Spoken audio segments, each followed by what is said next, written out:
tubuh Kristus, kalau kita lihat tubuhnya manusia, ini semua menyatu di dalam satu tubuh yang tidak terpisah dan dikontrol oleh otak, dan semua melakukan satu tugas yang diperintahkan oleh satu otak ini. Maka Tuhan cipta satu otak di sini, dia ditaruh di atas sebagai pemimpin dan komando. Lalu dibawanya menjadi semua utusan-utusannya untuk menggenapkan satu rencana yang sama. Nah, di dalam gereja juga sama. Bagaimana kita menghargai perbedaan, tetapi semua yang berbeda harus menyanyikan lagu yang sama dan memainkan lagu yang sama di bawah komando yang sama. Amin. Semua ikut satu komando dan tidak boleh buat komando sendiri. Nah, sekarang kita kembali ke dalam kitab Roma ini. Terima kasih untuk kesempatannya bisa menyampaikan firman di malam hari ini. Hari ini saya dikasih tema dari Roma pasal 12 ayat yang ke-16. Mari kita lihat ayat ini. Tadi sebagian ayat penjelasan yang penting sudah dibaca di kitab Filipi ya. Roma pasal 12 ayat yang ke-16.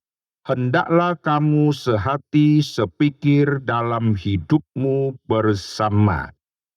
Ini kalimat yang sangat penting yang merupakan ciri khas dari Paulus di dalam tulisannya, yaitu dia mengharapkan jemaat yang dia layani mempunyai hati yang sama, yaitu sehati, sepikir, sejiwa, seperasaan, sepenanggungan, seiman, seroh itu ya.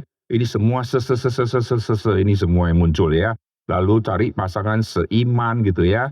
Tapi bukan hanya seiman, ini ada mengandung unsur sepadan. Pokoknya semua yang Nah, di dalam gereja Tuhan kita melihat ada nyanyian-nyanyian yang dinyanyikan.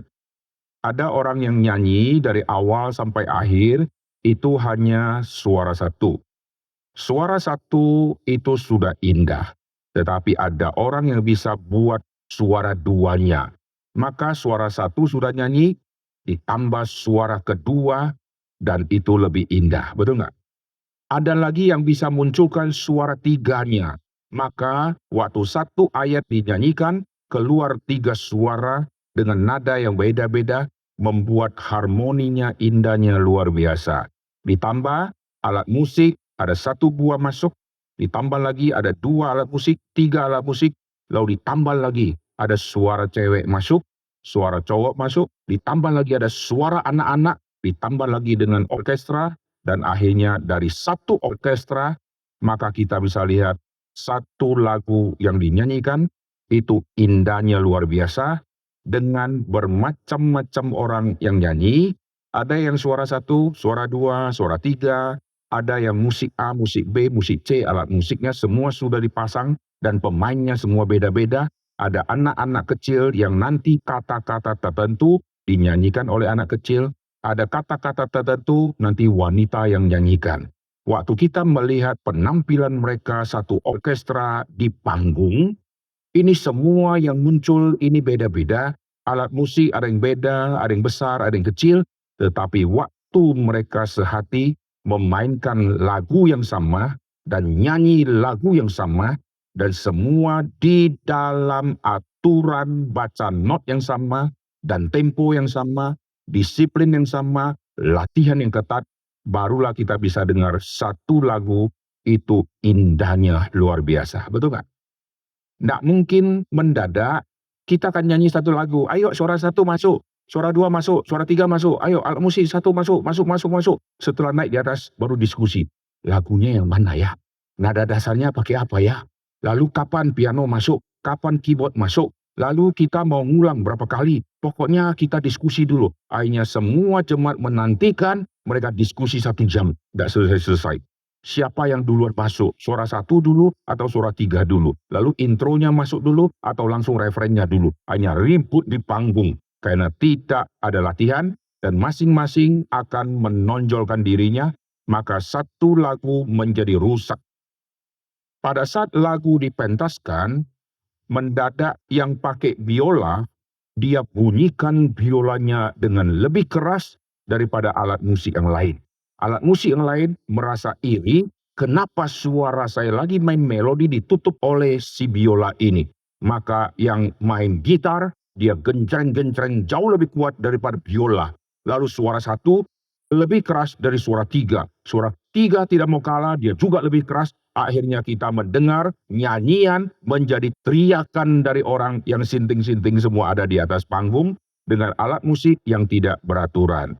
Maka kita lihat di dalam satu orkestra itu, ini menjadi satu contoh harmoni yang sangat indah untuk setiap kita orang Kristen mempunyai satu hati yang sama, satu lagu yang sama, dimainkan oleh bermacam-macam orang, tetapi dengan hati, visi, dan semua aturan yang sama. Temponya mesti sama, disiplin latihannya mesti sama-sama. Tidak bisa hari ini yang latihan suara satu, besok yang latihan suara dua, lusa hanya biola yang latihan. Nanti berikutnya hanya gitar yang latihan sendiri. Setelah semua latihan, kita akan gabungkan.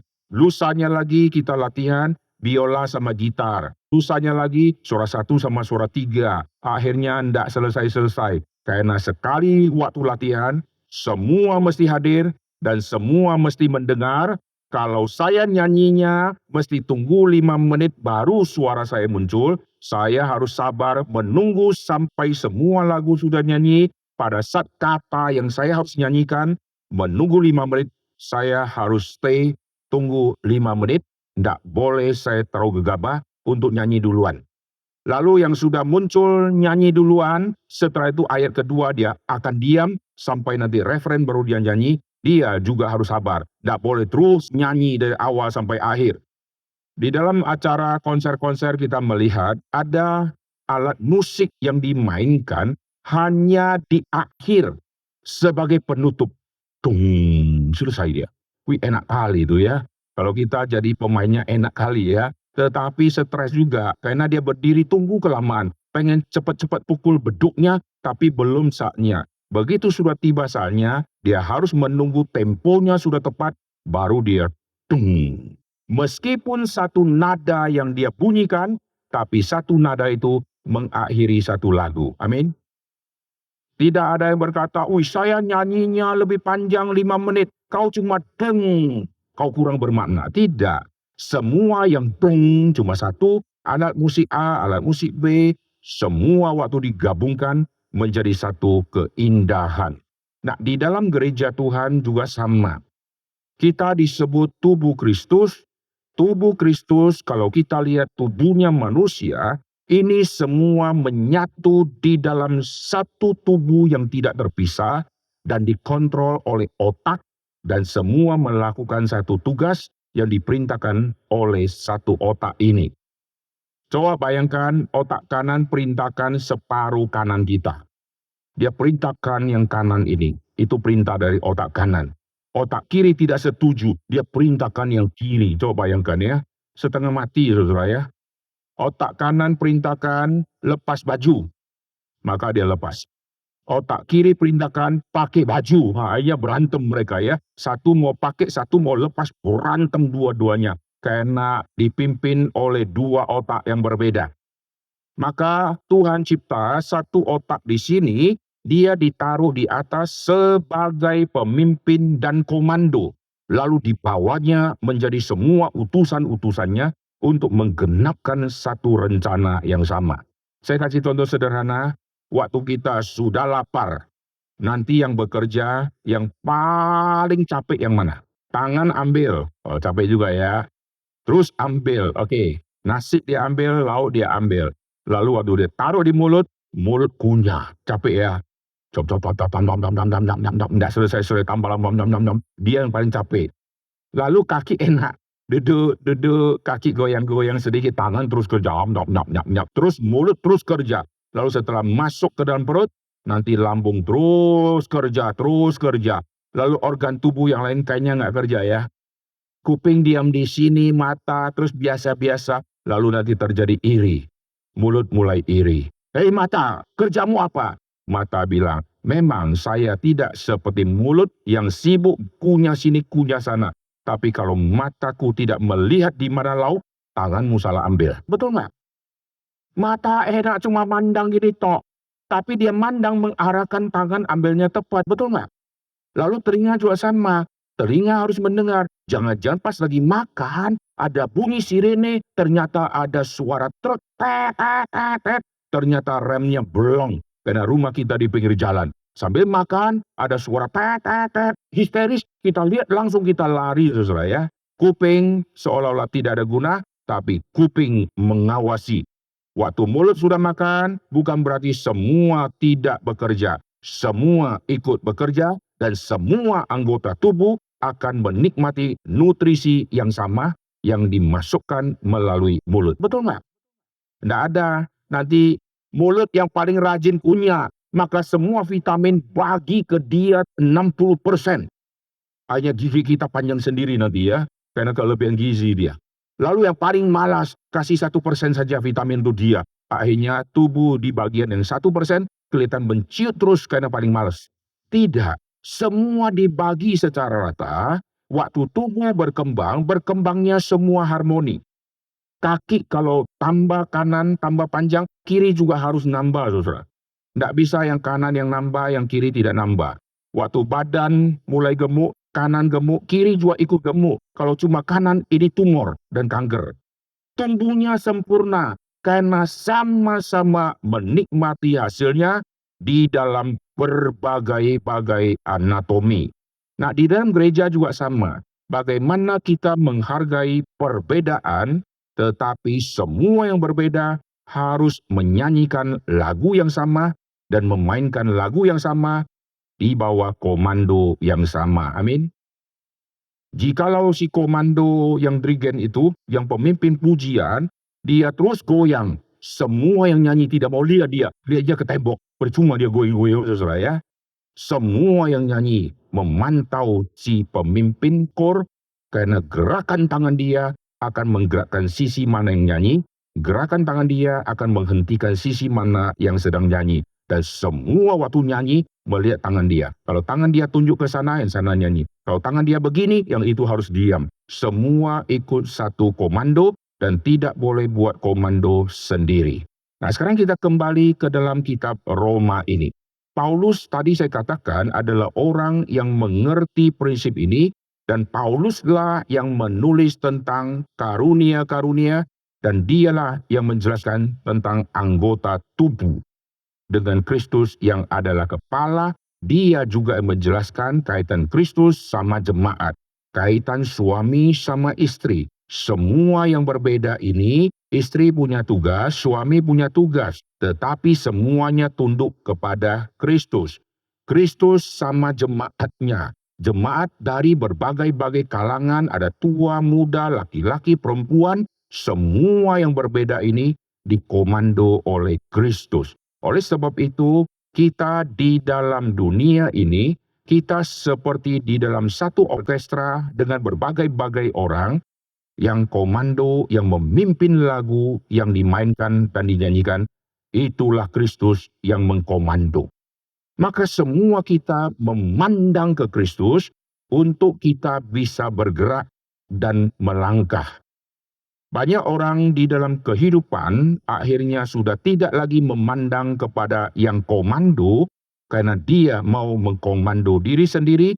Akhirnya kesulitan muncul satu persatu, dan mulai kesulitan itu membuat kerugian yang begitu besar. Setelah itu dia jatuh bangun dan bangkrut, barulah dia datang kepada pendeta. Pak Pendeta, apa yang harus saya lakukan? Salahnya cuma satu, hidupnya tidak melihat kepada si komando itu. Komando itu kalau tidak gerakkan tangan, dia gerak sendiri, maka dia salah. Tiang awan kalau tidak gerak, jangan kita gerak. Amin. Tiang awan kalau sudah bergerak, kita lagi malas-malas, harus lincah dan harus gerak. Dan harus mengikuti komandonya Tuhan. Maka kita sebagai laki-laki, kita dituntut untuk peka melihat komandonya Tuhan. Semua laki-laki dilahirkan itu nanti kelak akan menjadi pemimpin. Tidak peduli dia lahir ada jiwa pemimpin atau tidak, semua laki-laki mempunyai potensi kelak jadi pemimpin. Karena setelah dia menikah, otomatis langsung disebut kepala keluarga. Yang disebut kepala berarti dia akan memimpin. Tidak peduli dia lulusan SD negeri kah, dia lulusan Amerika kah, pokoknya begitu menikah, hari dia menikah, langsung pemimpin.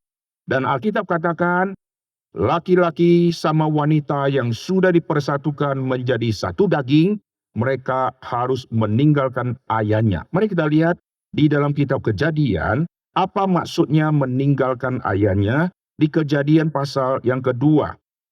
Di ayat yang ke-24 pasal kedua, sebab itu seorang laki-laki akan meninggalkan ayahnya dan ibunya dan bersatu dengan istrinya, sehingga keduanya menjadi satu daging.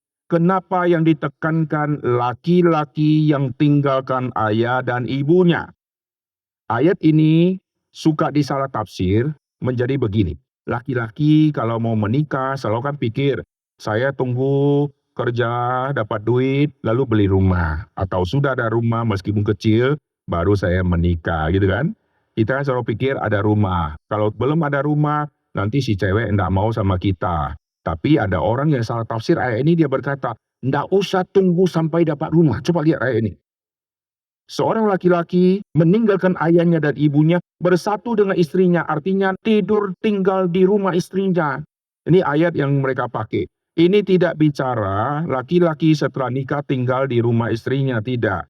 Dia harus meninggalkan ayahnya dan ibunya, lalu bersatu dengan istrinya, artinya dia sekarang menjadi pemimpin yang independen.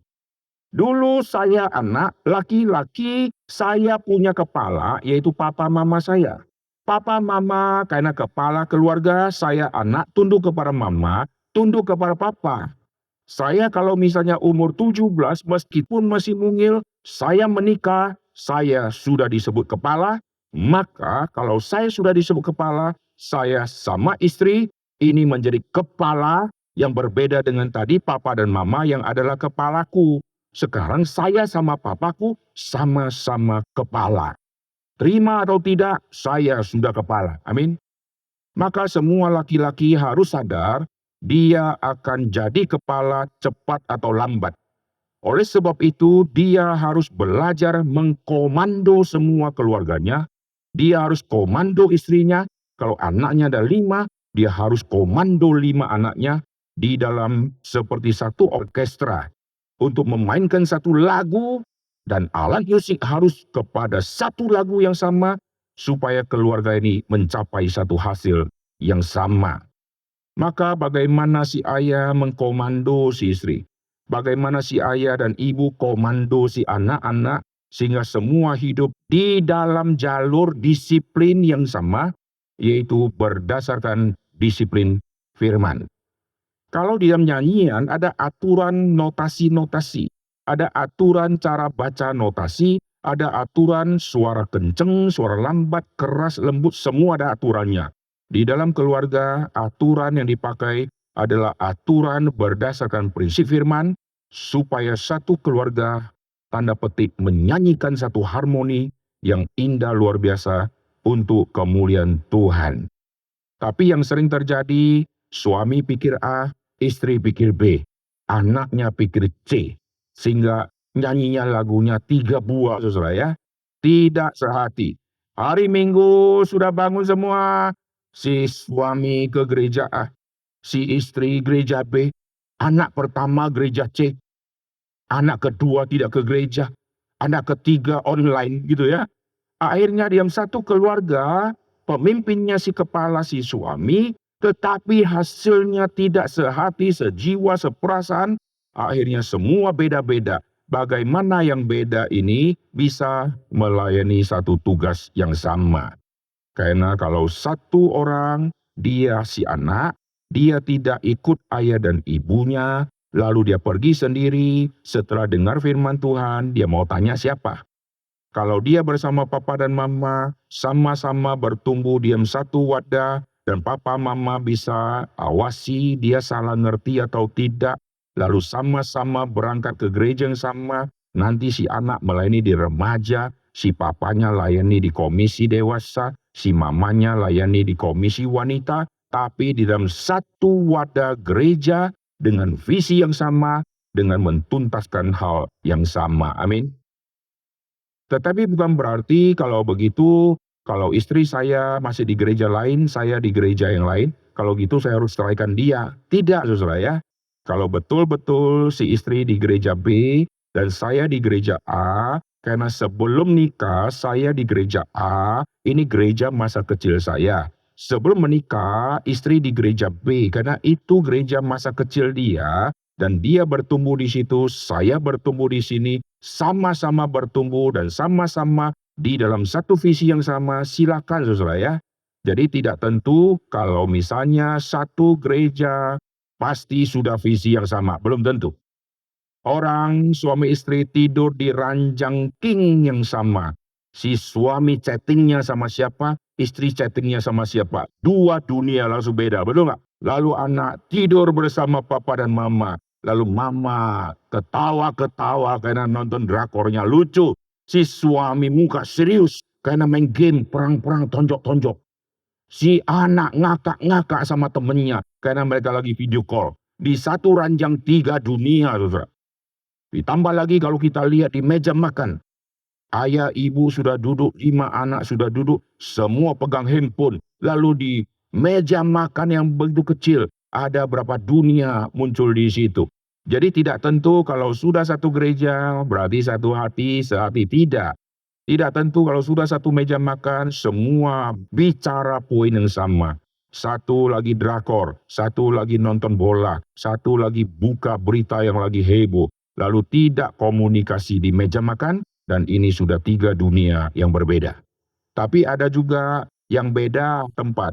Saya di sini, istri di kota lain, tapi hati tetap menyatu. Ada juga yang seperti itu. Ada yang datang ke gereja duduk bersama, tetapi mukanya sinis karena baru berantem di mobil tadi pagi, karena sudah berantem, sekarang tiba di gereja, mau tak mau pasang wajah senyum. Tapi nggak bisa, karena lagi kesel senyum ini. Nggak bisa, nggak plong saudara ya. Dan orang yang lihat, orang tahu, lagi berantem nih, ketahuan. Biasanya dia senyumnya manis, sekarang senyumnya kayak nada gantung. Dengar firman Tuhan nggak ada ekspresi. Biasanya gini-gini, sekarang gini. Tak ada ekspresi kayak mayat saudara ya. Karena sudah sampai ke gereja, mau tak mau, hei shalom, shalom, shalom. Begitu bubar gereja, perang di mobil lagi. Akhirnya perang Senin, Selasa, Rabu, Kamis, Jumat, sampai Sabtu, Minggu, datang lagi ke gereja. Satu mobil, tapi yang suami lihat ke depan karena setir, si istri noleh ke samping. Turun, langsung si istri pergi ke toilet, nggak mau lihat suaminya. Sengaja masuknya telat, supaya duduknya di ujung, suami di mana. Ini terjadi saudara.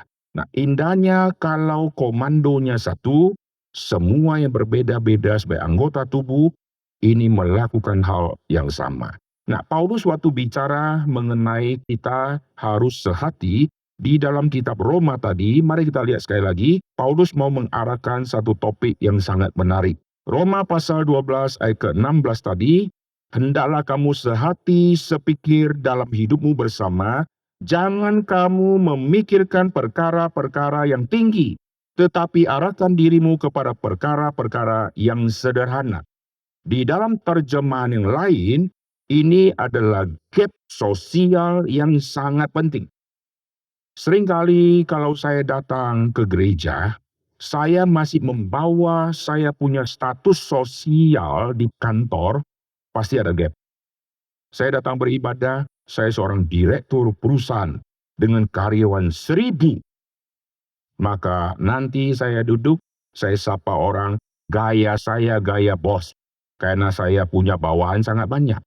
Nah, seringkali dalam gereja, status kita di sebelumnya, di dunia kerja, kita bawa ke dalam gereja. Waktu bawa ke dalam gereja, kita langsung tahu, ini cukong, ini bos. Karena dari cara duduknya kita tahu, saudara. Dari cara jalannya, cara ngomongnya, bajunya kita langsung tahu. Yang ini jiwa bos. Karena di kantor dia jiwa bos, di gereja juga jiwa bosnya muncul. Saya baru-baru ini di satu daerah, saya tidak sebutkan daerahnya. Lalu waktu saya khotbah, ada satu bapak-bapak samperin saya, Pak, perlu apa lagi yang kami bisa bantu? Nggak apa-apa, saya pasang ini. tripod, saya pasang handycam sendiri. Terus dia bilang kalau ada apa-apa lagi kabarin ya Pak ya. Bapak di mana? Bapak di Aufi ya? Oh iya saya di Aufi. Pak nanti kalau di Aufi Pak, kalau bisa waktu saya khotbah Bapak zoom agak dekat ya Pak, supaya dia tidak pecah. Oh iya. Habis acara kebaktian sudah selesai, Bapak itu gulung-gulung kabel. Di mimbar ini dia gulung kabel. Saya pikir, ini kenapa tidak ada yang bantu dia? Saya pikir dia saf di gereja, saudara, bapak-bapak. Setelah selesai, saya diajak makan sama majelis. Bapak ini ikut. Saya pikir, ini orang Aufi diajak. Berarti hebat juga nih orang Aufi. Tahu nggak dia siapa? Dia dokter spesialis tulang. Disitulah dalam hati saya, Tuhan, orang ini cocok diangkat jadi pelayan kasih posisi yang paling tinggi. Sebagai seorang dokter, dia kan punya status yang luar biasa di masyarakat. Orang datang mesti ngantri ketemu sama dia. Tapi di gereja, gulung kabel, saudara. Bajunya biasa. Saya pikir dia karyawan Aufi. Ternyata dokter spesialis tulang di kota itu. Dan orang-orang sana tahu ini dokter yang sangat rendah hati. Waktu melayani tidak pernah dia pakai baju yang kayak seorang dokter. Bicara dengan gaya dokter. Dia seperti orang biasa. Bicara seperti seorang anak muda biasa. Tapi orangnya, ilmunya sangat tinggi. Nah, inilah yang kita butuhkan di dalam gereja Tuhan. Amin. Jikalau saya datang dengan status saya adalah orang yang tinggi, maka saya akan berpikir perkara-perkara yang tinggi. Sehingga saya tidak akan turunkan diriku untuk melayani perkara-perkara yang kecil. Bapak, misalnya dia ditelepon hamba Tuhan. Bapak, minggu depan bisa ikut pelayanan? Ikutnya apa ya? Lipat warta. Bapak tidak salah. Bapak tidak tahu saya ini siapa, gitu kan? Kenapa? Karena di kantor tidak pernah dia sentuh kertas. Karena semua dikerjakan oleh karyawan. Di gereja suruh lipat warta. Pak, yang lain ada enggak Pak? Yang lain ada enggak? Yang mana ya? Itu loh yang naik mimbar itu loh Pak. Supaya dilihat oleh banyak orang. Jadi bagi dia kalau lipat warta, ini kerjaan sederhana. Dan ini menghina dia yang orang kaya. Yang dia mau adalah pakai baju rapi, naik di mimbar, baca wartalah atau apalah. Nah bagi dia ini cocok. Tapi kasih tugas yang kecil-kecil, dia merasa ini bukan porsi saya. Tadi ayat yang kita baca dari Filipi waktu sebelum mulai khotbah, ini Paulus mengarahkan kita untuk meneladani Kristus. Kristus dari tempat yang maha tinggi, dia jadi manusia, tidak ada sedikit beling-beling cahaya yang muncul di pipi. Coba Yesus waktu dilahirkan di palungan, muncul cahaya surgawi, ada bintang-bintang bertaburan dari tubuhnya keluar. Semua orang kaget. Ini pasti lain. Ini manusia langka. Ini ada cahaya kemudian. Tidak ada indikator apapun. Yesus lahir biasa, saudara. Semua kemudian di sorga ini dilepas. Dia datang sebagai manusia. Dan orang tidak lihat. Ada cahaya hebat di situ. Lihat baby, sama semua baby. Tetapi siapa yang sangka baby ini adalah Yesus yang inkarnasi. Lalu waktu Yesus mulai pelayanan, Yesus melayani seperti orang biasa, sehingga orang waktu melihat dia, mereka heran-heran. Kok bisa orang biasa melakukan hal-hal yang tidak biasa ini? Mereka heran-heran. Lalu mereka coba mencari tahu siapa Yesus, mereka tidak bisa nangkap. Kok bisa Yesus lakukan hal yang hanya Allah lakukan? Kok orang sederhana ini bisa melakukan apa yang Allah lakukan? Ini orang sederhana sama Allah, ini levelnya jauhnya luar biasa. Tapi Yesus turunkan dirinya serendah-rendahnya supaya bisa memenangkan orang-orang di tempat yang rendah. Saya kalau ada di gunung yang tinggi, 5 orang ada di lembah. Saya kalau mau tolong mereka, saya teriak, tutorial supaya kau manjat. Lihat di sebelah kanan 30 derajat, lihat di situ ada tempat yang kau bisa manjat. Ya betul, terus, ya betul. Aduh salah, licin, jatuh kau. Bukan, ayo. Dari atas kita tutorial. Itu namanya bukan merendah, saudara. Yang benar adalah kalian di bawah akan alami kesusahan. Lewat sini kalian akan jatuh. Lewat sana kalian akan masuk jurang. Karena hanya satu jalan kalian bisa naik ke sini. Dan kalian tidak mungkin temukan jalan itu kecuali aku yang turun bawa kalian naik, baru bisa. Maka saya dari tempat tinggi, saya harus lepaskan semua barang-barang yang mengikat saya, yang membuat badan saya jadi berat. Lalu saya mulai turun, saya pegang-pegang ranting-ranting, lalu mungkin saya jatuhkan badan sedikit, lalu saya duduk sedikit, lalu pakai gini-gini karena licin, lalu sudah sampai ke bawah, saya tuntun mereka. Saya sekarang ada di bawah bersama dengan mereka, barulah saya bisa mengangkat mereka ke atas. Amin. Saya bukan dari atas teriak, sini, kiri, kiri, kurang, kiri lagi, kurang. Kita tidak pernah turun tapi teriak dari atas. Enggak bakalan menolong mereka. Yang benar adalah saya turun, saya gandeng mereka, saya ikut susah di bawah, ikut susah manjat, ikut capek-capek, lalu saya membawa mereka untuk naik ke atas. Inilah yang Yesus kerjakan. Nah, seringkali kita diam gereja, kita gagal di situ, dan kita selalu membawa status sosial kita sehingga kita kurang merendah. Kita tidak mau terlibat dengan hal-hal sederhana. Kita maunya hal-hal yang tanda petik mulia-mulia, saudara. Kalau pelayanan seperti ini, kurang mulia. Kalau asyir, kurang mulia, buat capek aja. Tapi kalau yang ini, wah ini lebih mulia. Karena ini kalau kita tampil di atas, lebih dilihat oleh banyak orang. Wah ini mulia sekali. Kalau yang itu saya mau, yang lain saya tidak mau. Dia gagal, saudara. Yesus menjadi contoh, dia tinggalkan semua yang tinggi-tinggi itu, dan dia turun menjadi manusia, dan dia bersama-sama dengan kita, dan dia menjadi anak tukang kayu. Dan Alkitab catat, Yesus dijuluki anak tukang kayu, dan Yesus juga disebut tukang kayu. Artinya, Yusuf mati muda. Yusuf tidak pernah lagi muncul pada saat nanti Maria muncul waktu Yesus pelayanan, selalu sebut Maria. Perkawinan di Kana, Maria ada di situ, Yusuf tidak pernah disebut. Yesus waktu mati, ada Maria, Yusuf tidak pernah disebut. Yusuf itu mati muda. Dan Yusuf waktu mati, Yesus belum berumur 30 tahun. Dan Yesus yang belum berumur 30 tahun, dia belum boleh keluar melayani. Maka dia harus tetap ada di rumah, dan papa yang sudah mati, hukum Yahudi, anak yang pertama yang akan menggantikan posisi papa. Maka Yesus dihina sebagai, selain anak tukang kayu, Yesus disebut tukang kayu. Yesus menjabat posisi tukang kayu karena papanya sudah mati. Bayangkan Allah kok jadi tukang kayu. Tukang kayu di zaman sekarang, desain interior. Wah, kaya dia. Saya punya toko-toko kayu balok. Wah, kaya. Zaman dulu tukang kayu miskin. Karena orang tua Yesus korbankan binatang, waktu pentahiran, itu hanya pakai burung. Ini untuk orang miskin. Dan Yesus tukang kayu, profesi miskin. Dan Yesus terus melayani dengan profesi miskin ini. Dan Yesus dari tempat yang maha tinggi, ambil posisi profesi yang sangat miskin, dan Yesus melayani semua, dari kalangan yang bawah, kalangan najis yang kusta, sampai kepada kalangan orang kaya.